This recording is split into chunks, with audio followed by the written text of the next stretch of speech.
नमस्कार, आप live cities देख रहे हैं। मैं हूं गरिमा भारती। बिहार में विधानसभा का चुनाव हो गया। इसके बाद कई सारे उपचुनाव भी हुए। इसके अलावे सरकार भी बदल गई, लेकिन अब इंतजार हो रहा है कि नगर निकाय का चुनाव कब होगा। पहले बातें हो रही थी कि जुलाई तक इसे संपन्न करा लिया जाएगा, क्योंकि नगर निकायों में जो भी प्रतिनिधि हैं वो अब निर्वर्तमान हो गए हैं।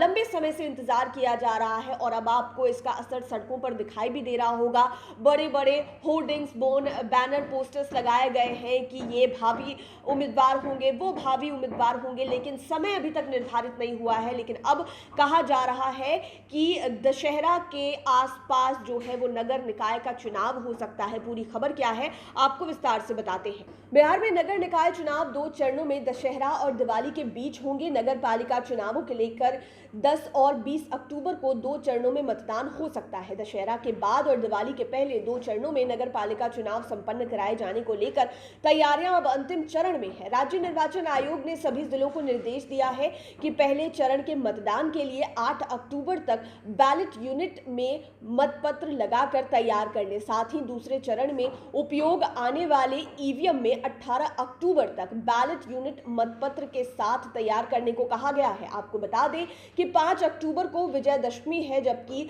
24 अक्टूबर को दिवाली का त्यौहार है। चुनाव आयोग ने सभी जिलों को निर्देश दिया कि मतदाता सूची के तहत नगर निकाय के अंतर्गत महत्वपूर्ण व्यक्तियों का नाम नहीं छूटे। वार्डवार और मतदान केंद्र वार मतदाता सूची की तैयारी और उसकी छपाई की जाए। मतदाताओं के नाम जोड़ने या फिर उन्हें वार्ड में शिफ्ट करने संबंधी कार्य किए जाएं।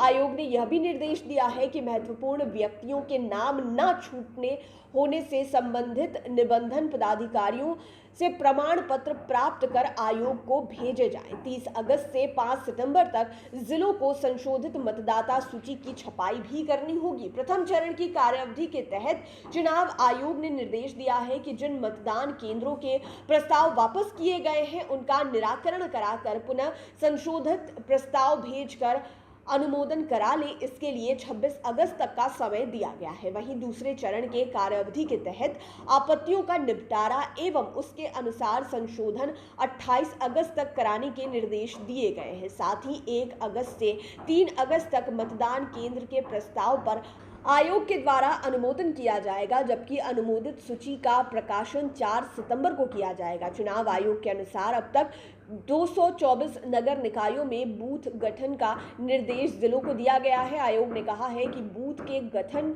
में मानक का ध्यान दिया जाए, उसमें सभी मूलभूत सुविधाएं अवश्य हो, उस पर भी ध्यान दिया जाना आवश्यक है। आयोग के अनुसार मतदान केंद्र की स्थापना निजी भवन में या फिर दूसरे वार्ड में बिना 3 सदस्यीय कमेटी से जांच कराए गठित किया जा रहा है। इसके कारण आयोग कार्यालय से अनुमोदन में कठिनाई आ रही है और इससे संबंधित प्रस्ताव को वापस करना पड़ रहा है। इस स्थिति में मतदान केंद्र स्थापना संबंधित कार्य समय पर पूरा नहीं हो सकेगा। लेकिन ये जरूरी जानकारी है कि अब जो है नगर निकाय के चुनाव दशहरा और दिवाली के बीच हो सकते हैं। 10 और 20 को कहा जा रहा है कि मतदान हो सकते हैं, लेकिन हमें इंतज़ार करना पड़ेगा ऑफिशियल नोटिस का कि समय जो शेड्यूल है वो जारी हो जाए। लेकिन जिस तरह से खबरें निकल कर आ रही है उससे ये मालूम हो रहा है कि दशहरा और दिवाली के बीच में नगर निकाय के जो चुनाव हैं वो कराए जा सकते हैं। आप लाइव सिटीज़ के साथ बने रहें।